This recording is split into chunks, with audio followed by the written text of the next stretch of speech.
Assalamualaikum warahmatullahi wabarakatuh.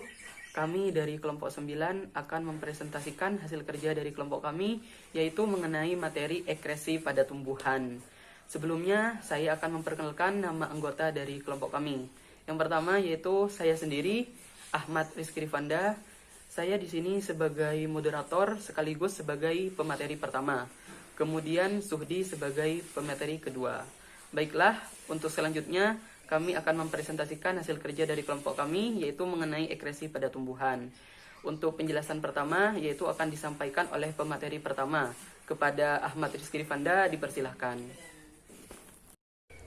Assalamualaikum warahmatullahi wabarakatuh. Perkenalkan, nama saya Ahmad Rizky Rifanda sebagai pemateri pertama dari kelompok 9 yang akan membahas mengenai ekresi pada tumbuhan.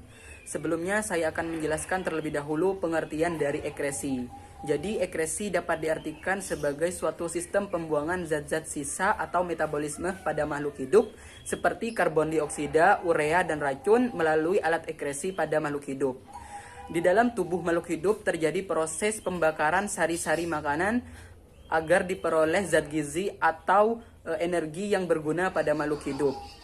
Selanjutnya saya akan membahas mengenai ekresi pada tumbuhan. Untuk alat ekresi pada tumbuhan yaitu berupa stomata yang selalu menutup diri dan membuka bila terkena sinar matahari. Untuk zat yang dikeluarkannya yaitu berupa kelebihan air yang berbentuk seperti uap air dan yang melalui proses penguapan. Pengaturan air di dalam tubuh tumbuhan yaitu tergantung pada keadaan air di sekelilingnya. Misalnya tropofit, di mana tumbuhan dapat menyesuaikan diri dengan lingkungannya pada saat lingkungannya basah ataupun kering. Pada saat musim penghujan, tumbuhan semua daunnya bersemi. Kemudian pada saat musim kering, semua daunnya berguguran. Misalnya terjadi pada pohon jati, randu, dan juga sono. Kemudian yang kedua yaitu hygrofit, di mana tumbuhan ini hanya dapat hidup pada keadaan lingkungannya yang basah atau lembab. Ciri-cirinya yaitu daunnya yaitu tipis dan juga lebar agar dapat mempercepat proses penguapannya. Misalnya pohon keladi.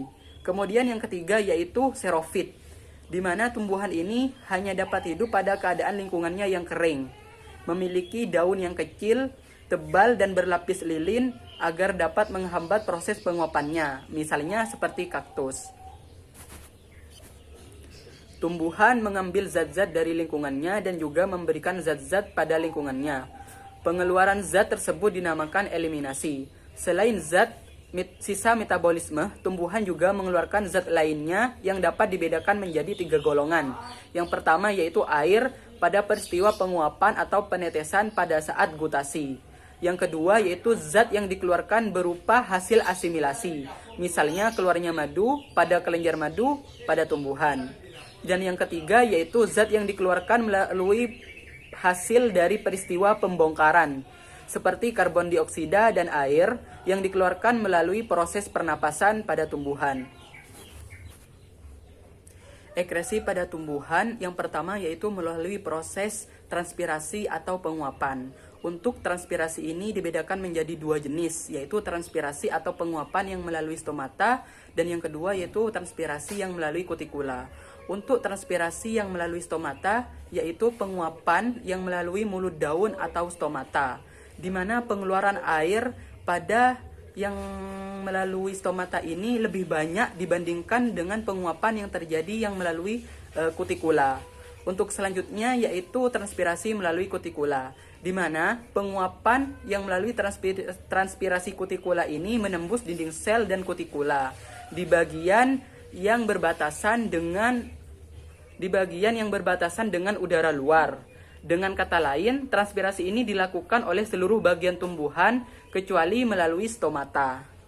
Untuk penjelasan berikutnya yaitu kepada pemateri kedua yaitu Suhdi.